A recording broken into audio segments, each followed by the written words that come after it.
आइए एक सेकंड की ये पूरी तरह ईमानदार है। कोई भी सुबह उठकर अपने निवेश पोर्टफोलियो को रीबैलेंस करने के लिए उत्साहित नहीं होता। ये बिल्कुल वैसे ही लगता है जैसे आप अपना गैराज साफ कर रहे हो। ये उबाऊ है, समय लेता है और इसे अगले वीकेंड तक टालना बहुत आसान है। लेकिन एक निवेश पेशेवर के रूप में जिसके पास 20 साल से अधिक का अनुभव है, मैं आपको एक राज बता सकता हूं। यही एक उबाऊ काम है जिससे दुनिया के सबसे सफल निवेशक अपने पैसे की सुरक्षा करते हैं और अपने मुनाफे को अधिकतम करते हैं।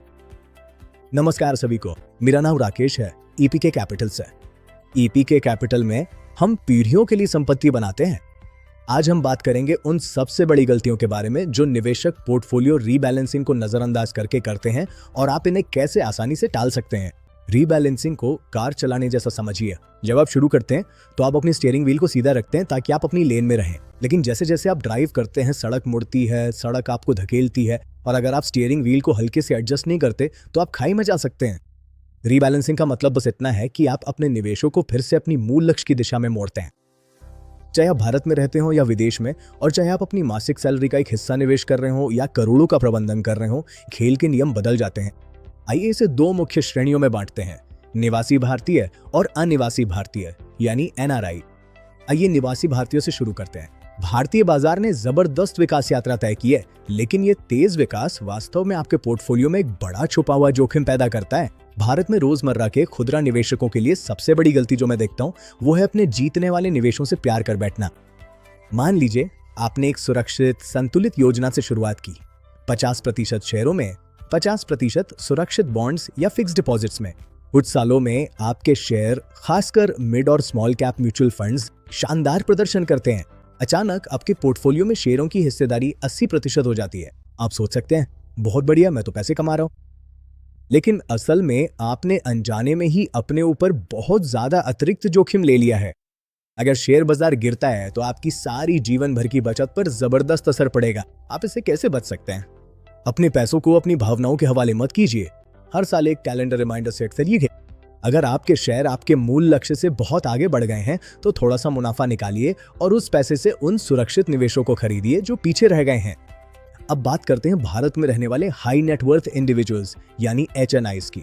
यहाँ जो गलती होती है उसे मैं प्रोडक्ट क्लैटर कहता हूँ। सालों में HNIs को सैकड़ा आइडियाज ऑफर किए जाते हैं। उनके पास PMS, डायरेक्ट स्टॉक्स, AIFs और रियल एस्टेट होता है। उन्हें लगता है कि वे बहुत अच्छी तरह से डाइवर्सिफाइड है, लेकिन जब हम गहराई से देखते हैं तो अक्सर पता चलता है कि ये अलग अलग मैनेजर्स वही टॉप 20 स्टॉक्स खरीद रहे हैं। इसका मतलब है कि आप सुरक्षा के भ्रम के लिए भारी फीस चुका रहे हैं। HNIs के लिए समाधान है संगठन और बड़े स्तर पर रीबैलेंसिंग। आपको अपनी पूरी नेटवर्थ को एक बर्ड्स आई व्यू से देखना चाहिए। सिर्फ एक अकाउंट के अंदर रीबैलेंसिंग करने के बजाय अपनी पूरी जिंदगी में रीबैलेंस करें। अगर आपकी रियल एस्टेट की वैल्यू बहुत बढ़ गई है तो शायद अब समय है कि आप उसमें से कुछ निकालें और अपने लिक्विड फिक्स्ड इनकम एसेट्स बढ़ाएं। सब कुछ साफ सुथरा और पारदर्शी रखें और ये सुनिश्चित करें कि आपका टैक्स सलाहकार और वेल्थ मैनेजर किसी भी कदम से पहले आपस में बात कर लें। अब चलिए अपना ध्यान प्रवासी भारतीयों NRIs की ओर केंद्रित करते हैं। सीमाओं के पार संपत्ति प्रबंधन एक बिल्कुल अलग खेल है। रिटेल NRI निवेशकों की सबसे आम गलती है मुद्रा अवमूल्यन, करेंसी डेप्रिसिएशन को नजरअंदाज करना। कई NRI अपनी सारी बचत भारत भेज देते हैं। लंबे समय में भारतीय रुपया स्वाभाविक रूप से इन मजबूत मुद्राओं के मुकाबले अवमूल्यित होता है। इसलिए भारत में 12% रिटर्न असल में डॉलर के हिसाब से 6% जैसा महसूस हो सकता है। इस जाल से बचने के लिए रिटेल NRI को भौगोलिक रूप से अपने निवेश का पुनर्संतुलन करना चाहिए। सिर्फ स्टॉक्स और बॉन्ड्स का संतुलन न बनाएं, अपने देश और जिस देश में आप रह रहे हैं दोनों के बीच संतुलन बनाएं। एक बेहतरीन नियम ये है कि अपने निवेश को उस जगह के अनुसार रखें जहां आप रिटायर होने की योजना बना रहे हैं। आपकी संपत्ति का एक महत्वपूर्ण हिस्सा वैश्विक संपत्तियों में होना चाहिए। आखिर में चलिए NRI हाई नेटवर्थ इंडिविजुअल्स पर नजर डालते हैं। यहाँ दाव बहुत ही ऊंचे हैं। सबसे बड़ी गलती यह है कि टैक्स जाल को देखे बिना पुनर्संतुलन करना। जैसे आप पुनर्संतुलन के लिए कुछ बेचते हैं, आपकी होस्ट देश में एक बड़ा अप्रत्याशित टैक्स बिल आ सकता है। विदेशी टैक्स कानून भारतीय म्यूचुअल फंड्स के प्रति कठोर हो सकते हैं। इसका समाधान है संरचनात्मक पुनर्संतुलन। कोई भी डॉलर या रुपया इधर उधर करने से पहले आपको टैक्स एफिशिएंट रैपर की जरूरत है।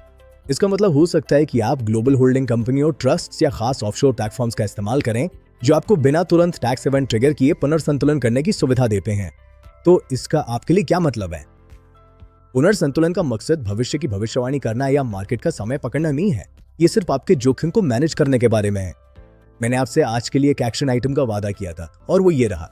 इस हफ्ते कभी भी बैठिए और अपने पोर्टफोलियो का एक त्वरित ऑडिट कीजिए। मैं गारंटी देता हूं कि इसमें जरूर कुछ बदलाव आया होगा।